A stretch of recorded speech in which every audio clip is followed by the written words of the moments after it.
Welcome back to the Williams Real Estate channel. Today we are discussing houses. I get a number of people asking me about houses. Do we buy them? Why aren't we buying them? We buy houses. We have bought many houses. I personally own close to 10 houses in my own portfolio. We buy everything from individual units, villas, townhouses, houses, duplexes, and blocks of apartments. We buy everything. I'm an advocate for buying all types of property to diversify the types, because you'll find if you look at the long-term sales trends, there's not one asset class that consistently outperforms. Sometimes we see the likes of regional houses outperform, like what we've seen since 2015 to 2022-3 in the likes of New South Wales, Victoria. We've seen regional houses outperform in Brisbane from 2020 to date. However, moving forward, regional houses, I don't see them outperforming over the next 5 to 10 years. We see times where individual units, villas, townhouses in metros outperform, and then they don't.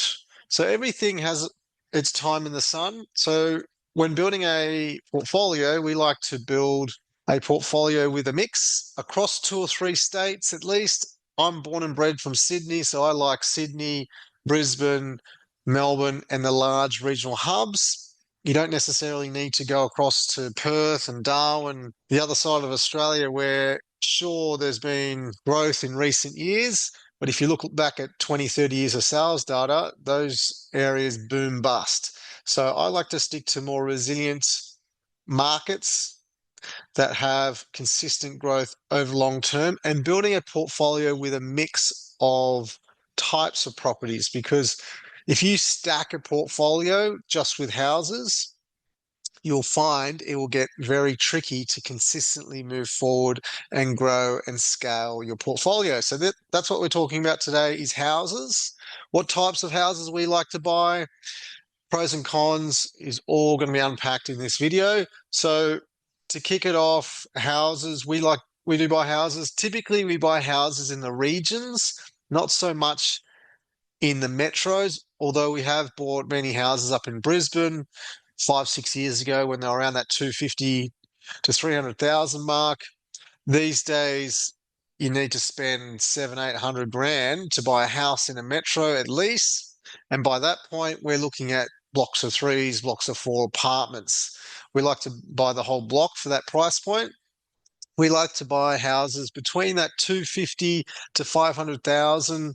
So once we're hitting about 500-600, that's when we're looking at duplexes and blocks of 3s, blocks of 4s. So we typically, at this stage, where the market's at, focus on the regions for buying houses, as the yields are stronger when the price point's lower. Because if you buy, say, a $700,000-800,000 house or $1 million house, the yield will be low. The price will be overvalued relative to the earnings, and that's how you can get stuck quite easily with finance if you consistently stack a portfolio with houses. The types of houses we like both large blocks and small blocks. If we're looking at buying with the larger blocks, it's typically on the fringes of the large towns, 700 to 900,000 square meter block, where at some point you will have the development upside to build a second dwelling, just like this, with the battle axe block, creating a second title, or at least putting a granny flat, or even putting 2 villas down the back like this one here. We also do look to, when we're buying a house with development upside, if it's for ourselves, I bought many properties that have development upside, but also for our clients. We like to find properties that has a precedent set. So meaning this house that we purchased a couple of years back is a big brick home towards the front of the lot with a long side access, but also the neighbor, this is the original house. At some point, they've built these 2 villas down the back. So that's a precedent being set. And we look for that because when it comes time to do the development application, send it to the council. It makes it pretty hard for the council to knock it back and say you can't do it when they've already approved in the same street or surrounding streets with a similar block size a development. So that's what we look for. We look for a theme happening. Ideally, if there's already been blocks that have been split up and it's consistently coming across a certain street or certain area, we like to target on the fringe where it's already been set as a precedent. So then it makes it seamless when going through council, because if you are the first one to try and change a trend, it can take many years, 5, 10, 20 years to change the mindset of councils and change the zoning and planning. So if it's already been set and it's already been put into practice, it makes it easier, definitely, when it comes to getting the development approval. We don't suggest doing a development straight away. I know some people like to buy houses with a 3 or 4% yield and go and build a granny flat to justify the yield, to push up the yield. I don't see that as a wise situation, because you're essentially buying a property. If you're buying a property with less than 5% yield, you are overpaying for that property relative to the earnings. Similar to buying stocks on the stock market or shares in a business, the price to earnings ratio, the PE ratio for property is 20 times earnings, or a PE ratio of 20, which also equates to a 5% yield. So 5% is fair value. So when you're getting a property with a 6, 7, 8% yield, it is undervalued relative to the earnings, which is a leading indicator for growth.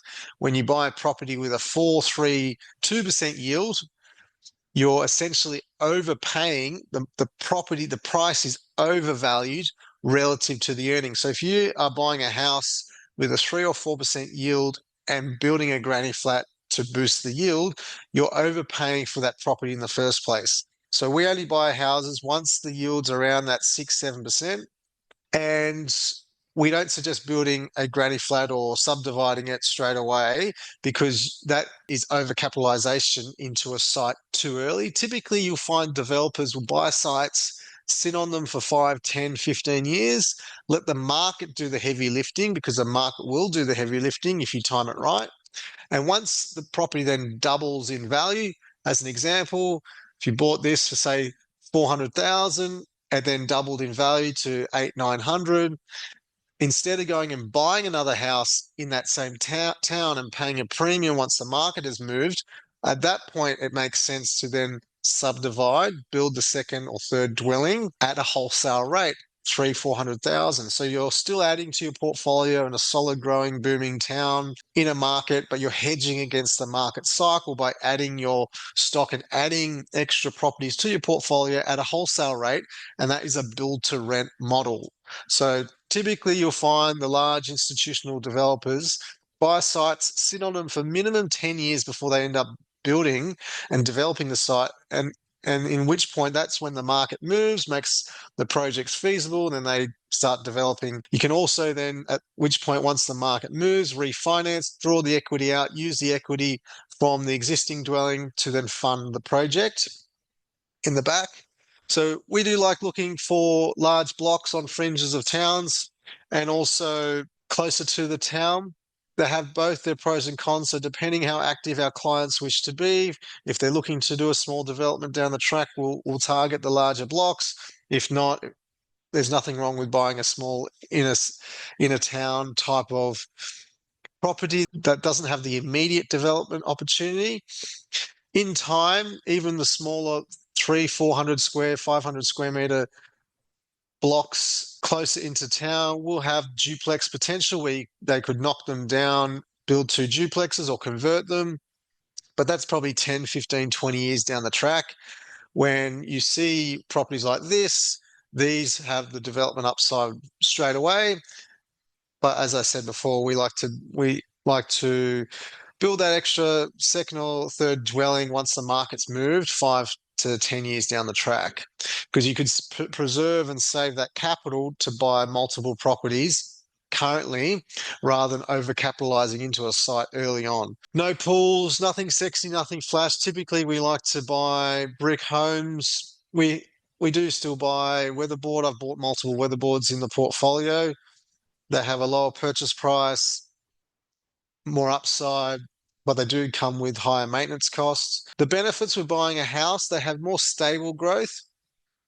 So I don't believe they have better capital growth. They have more stable. So they don't go through massive booms and then slowdowns like units, villas, and townhouses can do. They tend to boom bust. Houses tend to tick away. So they do serve a purpose in a portfolio of providing stability within a portfolio, but they don't have better capital growth over the long term. They tend to just tick away. No owner's court fee, so you own the whole site. You have full control of the whole site, so you've got the opportunity to obviously do that development, add value by renovation, adding an extra room or two, converting it from a two-bedroom to a three or a four, adding a bathroom, adding value without needing to go through an owner's corporation. You've got full control. You can build the granny flat. You can do the development by way of adding a second dwelling or even second on third, or even knocking it down and building 4 or 5 townhouses. They're all good options to explore once you've held the property for at least 10 years to create that solid equity base to then fund the build.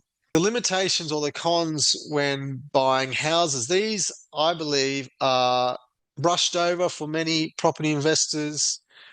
And it's probably these are probably the main reasons why most people get stuck when building a portfolio, as they tend to get just stuck on fixated on buying houses.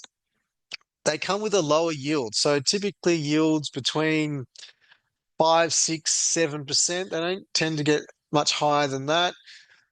Obviously, you can go and buy a house with a lower yield than that, but we don't suggest doing that, as that's not wise when it comes to investing, as you're essentially overpaying if you're buying a property with a yield of less than 5%.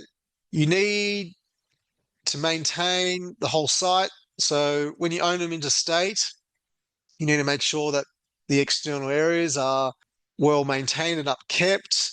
So that's another good reason for buying in a complex like a unit or villa townhouse. When you own them interstate, you've got your property manager that manages the tenant, but then you also got the owner's corporation that manages the external facade of the building, the roof, the structure, the common areas.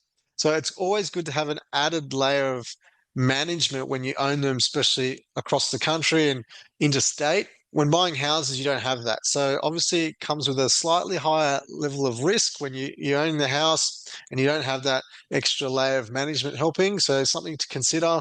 Restricted borrowing capacity. So the banks will factor in an extra layer of risk when doing your serviceability if you're going to go and buy a house.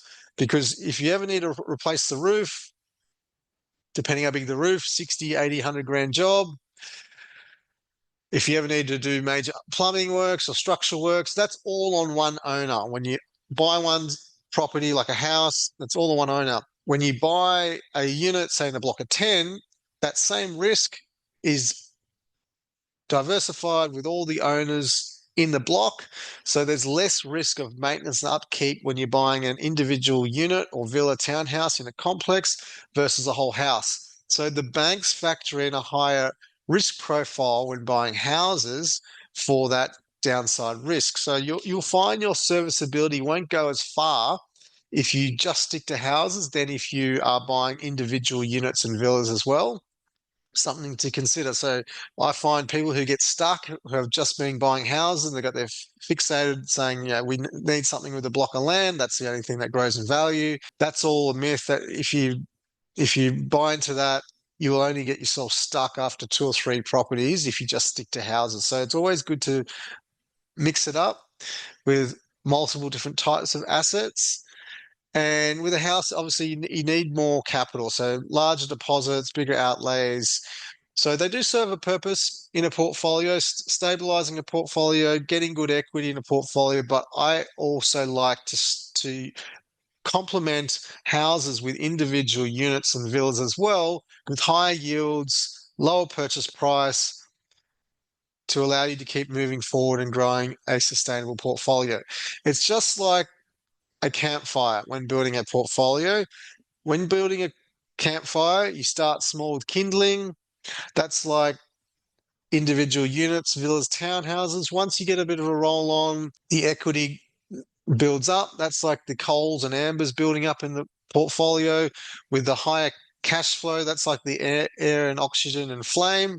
That's when you can start loading up your fire or your property portfolio with houses, which is like split wood, larger pieces of timber. Gradually load up your portfolio, just like you gradually load up a campfire once it's self-sufficient, and then eventually move on past houses to blocks of apartments, which is like throwing logs on your fire when once it's burning nice and strong and being self-sufficient. So I find people who just stick to houses, it's like trying to build a campfire with solid bits of timber and skipping the kindling part, and then they wonder why they never tend to get past two or three or four properties. It costs them an arm and a leg to hold on to them because it's costing them a lot of money out of their pocket because they're constantly having to fork the difference. They tend to be negative geared, and they tend to think, shit, this is all too hard, and why can't I scale to 10, 15 property portfolio? And they get stuck at two or three or four because they tend to go down the mindset of only buying houses with low yields, costing a lot of money. The banks lock them up, and they end up never actually building that long-term sustainable portfolio. So, something to keep in mind. We do like houses, but we don't like stacking a portfolio only with houses. In a property portfolio of 10, we like to probably put two max into a portfolio of 10 with three individual units, villas, townhouses, two, maybe three houses, and then move on to duplexes and blocks of apartments. Hope that helps. Until next time, thanks for watching.